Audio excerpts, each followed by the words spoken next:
So, Gabe, what are some of the other remaining sticking points ahead of these talks there in Islamabad? Well, Craig, in addition to control over the Strait of Hormuz, there are plenty of other critical points to iron out, particularly over curbing Iran's ability to develop nuclear weapons. Now, President Trump is claiming that Iran has agreed to let the U.S. go into the country and remove its enriched uranium, which experts say could be used to make a nuclear bomb. But Iran is saying it won't be transferred anywhere.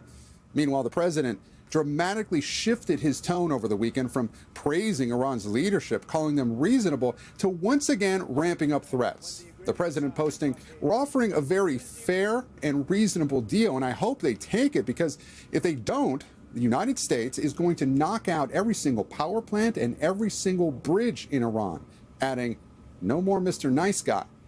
Asked about that rhetoric, a top administration official explaining it as, quote, "maximum leverage in these negotiations," Craig and Savannah.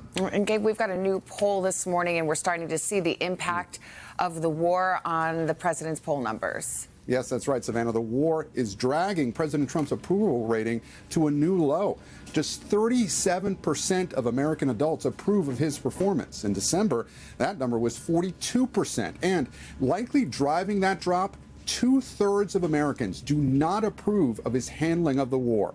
The economy is also a major factor, with oil and gas prices soaring and inflation beginning to spike. 68% disapprove of the president's handling of inflation and the cost of living. That's up 8 points since last year.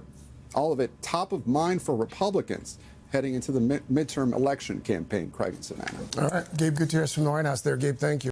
Hey, thanks for watching. And don't forget, you can catch the Today Show every morning on NBC, or take Today when you're on the go. Just follow the Today podcast on Apple Podcasts, Spotify, or wherever you listen.